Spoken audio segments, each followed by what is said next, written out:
নমস্কার বন্ধুরা, ঘরোয়া রান্নাঘরে আপনাদের সবাইকে স্বাগত জানাই। মুরগিগুলো দেশি মুরগি, ছোট জাতের মুরগি। এই মুরগিগুলো কিন্তু রান্না করে খেলে অসাধারণ টেস্ট।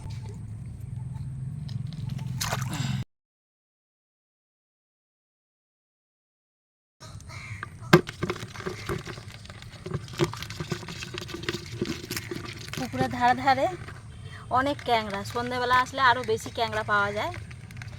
আজকের মেঘলা আছে তো, তাই ক্যাংড়াগুলো পুকুরের ধারে উঠেছে। গরম জলে চুবিয়ে পালকগুলো তুলে নেব।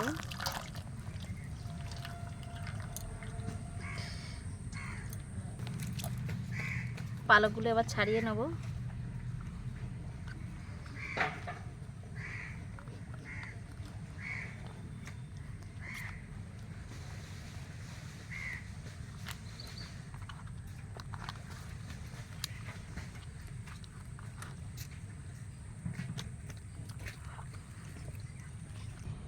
মুরগিগুলো এবার পিস করে কেটে নেব।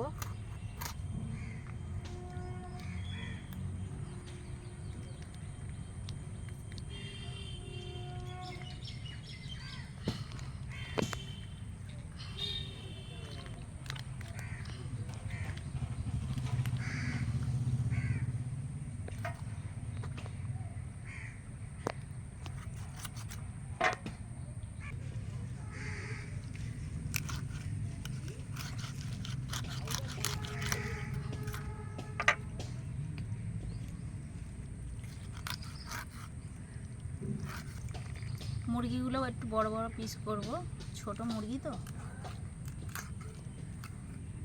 পিস করে আমি ভালো করে কলের জলে ধুয়ে নেব।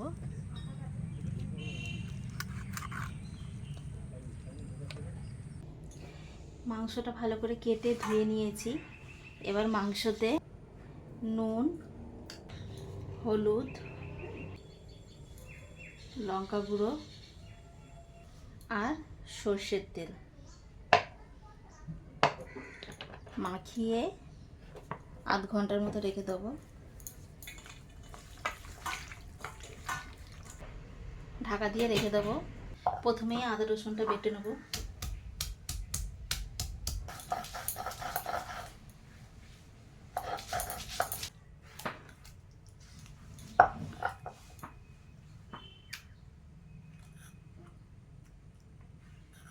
এবার বেটে নেব গোটা জিরে, মরিচ আর গোটা ধনে। ধনে জিরেটা আমার বাটা হয়ে গেছে।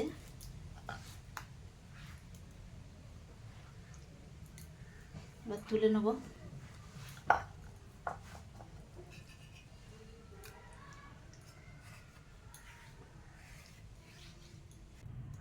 প্রথমে আলু কটা ভেজে নেব।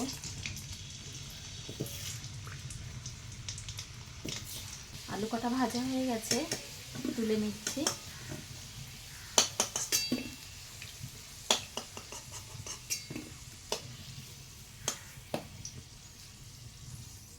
তেলের ওপরে দিয়ে দিচ্ছি গোটা শুকনো লঙ্কা, তেজপাতা, গোটা গরম মশলা।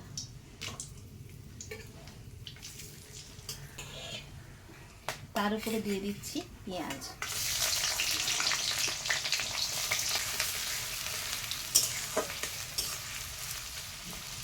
পেঁয়াজটা ভাজা ভাজা হয়ে গেছে, এবার আদা রসুন বাটাটা দিয়ে দেবো।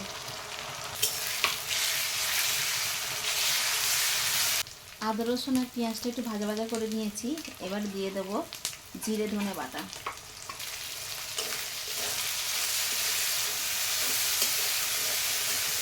অল্প করে একটু জল দিয়ে দেবো। এবার পরিমাণ মতো হলুদ দেব আর দেব লঙ্কা গুঁড়ো দিয়ে ভালো করে কষিয়ে নেব। এবার পরিমাণ মতো নুন দিয়ে দেবো।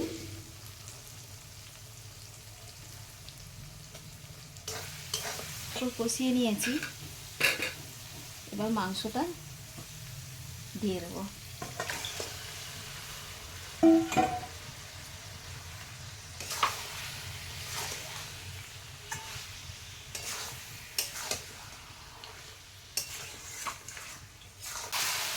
মুরগিটা প্রায় আমি অনেকক্ষণ ধরে কষিয়ে নিয়েছি,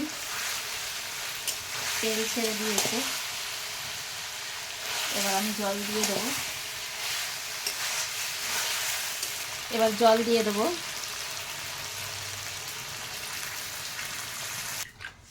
দিয়ে ভালো করে টক বক করে ভালো করে ফুটিয়ে নেবো। এবার ঢেকে দেবো।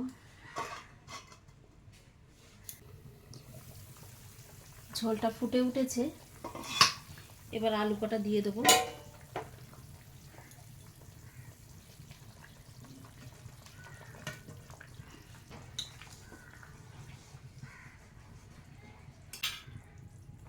আবারও ঢাকা দিয়ে দেবো।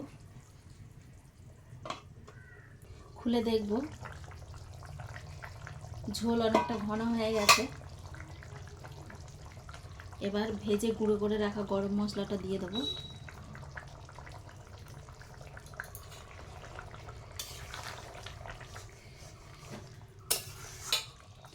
আবারও ঢেকে ঝোলটা একটু ঘন করে নেব।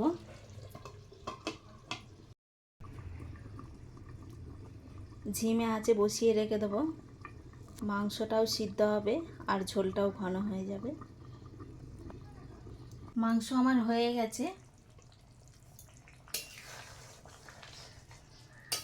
এবার আমি নামিয়ে নেব। আর খুব ভালো করে সিদ্ধও আমার হয়ে গেছে মাংস।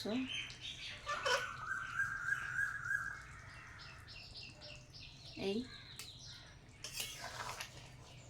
খুব সুন্দর সিদ্ধ হয়ে গেছে।